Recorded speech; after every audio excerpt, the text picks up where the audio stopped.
Yesterday, when Arsenal won the match between them and Liverpool, those who are on the other side of the fence, I mean, people who were not Arsenal fans, had different reactions.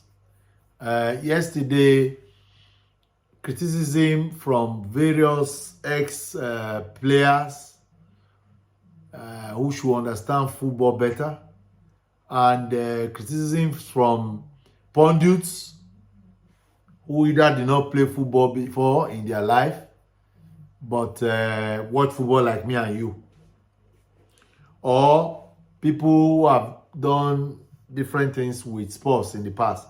Look, when a game is played, a lot is put into it. The players do their own training, master the tactics given to them by their manager or coach, and then they try to come and execute it when matches take place.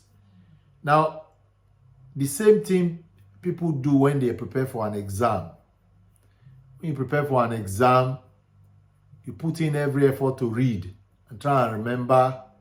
Some people memorize if they can. Some places they cannot remember like that. And then when you pass the exam, nobody should tell you that because it's not a PhD you just graduated from. You should not rejoice. The height of Premier League is winning the Premier League trophy. But it does not mean that until you win the trophy, you cannot rejoice. So, Carragher, Neville, another person from BN Sport or so, they are all over the place crying more than the bereaved. And I thank God that Arsenal this time around was not bereaved. They were in a joyous mood. Now, first, we played this match at the Emirates. What do you expect our fans to do? To be crying when they have won? What do you expect the players to be doing? To be crying when they have won? Last time Liverpool beat us in the FA Cup competition, the whole news was everywhere that upon the fact that we had 60 shots, we could not score any goal. That emphasizes all your criticism that the team was not strong enough. They don't have depth, they don't have strikers. We took everything. We swallowed it. Nobody collapsed because of your criticisms. Now, the players went home, held their hands in shame, heads in shame, and went home that they were beaten at Anfield. Remember how beautifully hostile Anfield was on that day when we played. The shouting, if you go and watch our video we did, they gave 100, and in fact, if there's anything like 150%, to their team to ensure that they come out victorious. It was the same Arsenal fans did. They didn't commit any offense. I don't know how Carragher, Neville, and others now see it as an offense. You are trying to write a rule that is not in the Premier League rule, that there's an extent you must celebrate. Carragher says go to the dressing room and continue. Go into the dressing room. Does the boy live under your roof? Does Odegaard live under your roof? Does anybody live under your roof? Neville, the same thing. They are celebrating over the top. Tell me if it was Man U who have been struggling from left to right when they defeated West Ham. Did they not rejoice? Tell me if they did not rejoice. People put in effort the players are putting effort. We didn't even have an outright striker. Jesus was on the bench. He can't say I didn't even play. And yet we won. You say we should not rejoice. The boys, Arsenal fans, Arsenal players have every right to celebrate on the field. What will you do about it? Now that they celebrate, are you going to arrest them for celebrating? Freedom of speech. People have the right to do whatever they, as long as they don't break the law. Don't break the law. If you conduct yourself within the law, you'll be free to enjoy your freedom. So why would you say they cannot celebrate? I just think they have crossed a very, very,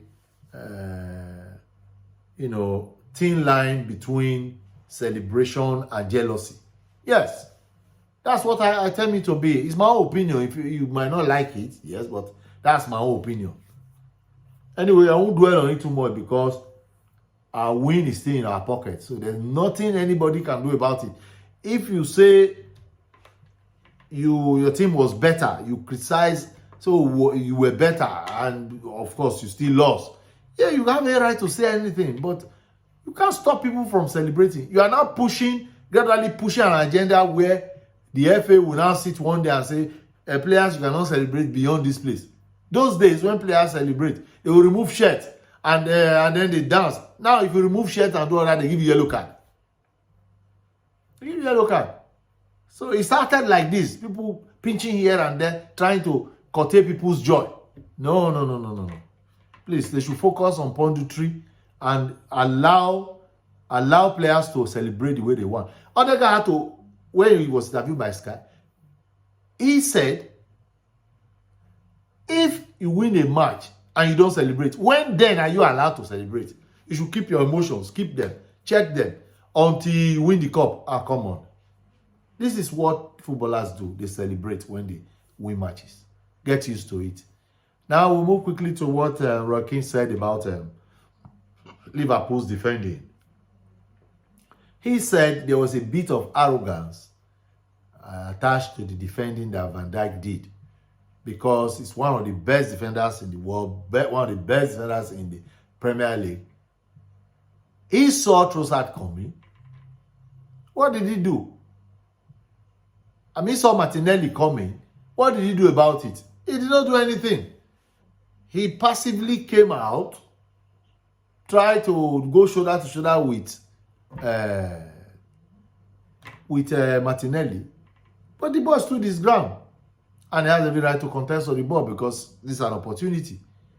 Then the goalkeeper came out rushing and also missed the ball, and then Van Dijk with goalkeeper on one side and Martinelli on one side with the ball, and just thank you very much and scored the goal. So Roy Keane thinks even the other one that Trossard came driving in from 1 million miles away and entered the bulldoze way and still scored. Van Dijk can go well there. So Roy Keane was not satisfied with that kind of arrogance in defending. When you are overconfident, you will stop everybody. So at the end of the day, the goal entered. So he said that kind of defending is called pub defending. I'm not the one who said it. So when you go and type your comment, it's not me you direct it to Roy Keane. He said Liverpool's defending was pub defending. So you know what they do in pub. In pub they drink. So it's called pub defending. Just in case you did not hear it. And then we move on to other news. Let's mix it up. Chelsea again yesterday, like I told you, have been struggling. Wolves beat them 4-2. And Cunha, or so they call him. Yes, Matheus Cunha. That name, Chelsea fans will not forget him in a hurry. Score hat-trick against them. Now, the question is, is it now a standard that every team has to beat them for? Liverpool 4-1, they gave to them. This one's Wolves 4-1. We don't know whether the next team will also beat them 4-1. See? Upon the Enzo and Casido cost 200 and something million alone. Plus Mr. Mudryk, 90 million. And yet, they cannot put together a sound team to play. I mean, it doesn't equal every time that when you have stars, you must win a match. But I don't know how, I watched the match. I can't even imagine how those goals entered. So Chelsea now, there is criticism of the coach. Rory Jennings too is criticizing. He's using a lot of words, very heavy words against Pochettino, which I don't want to use on this channel. And also, other Chelsea fans are not happy with the conduct of their manager because they think he doesn't, Chelsea doesn't deserve this kind of manager. There are rumors now them calling for Mourinho to come and handle the team. And also there was criticism that Lampard was not treated like this, and Graham Potter was not treated, given this kind of opportunity by the press. And they criticized them heavily. But Pochettino is not being criticized heavily compared to those people. That's the opinion of one or two. Rory Jennings said so. So I don't know what Chelsea will do about their situation. But in any case, it's their own cup of tea. They have to sort it out. The other one I want to quickly mention before we go is that Van Dijk has accepted responsibility. See, he's a man to agree to say, look, don't call the name of our goalkeeper, Alisson. He is the one responsible. He has taken responsibility for the disastrous performance at the back. And remember the one he gifted Arsenal. The same confusion that took place between Saliba and our goalkeeper, David Raya, and when Gabriel Magalhaes mistakenly bundled the ball in. It was their own fair share of confusion at the back.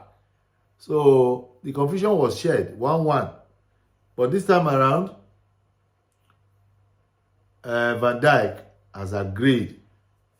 Don't blame any other person, that it is him who caused it.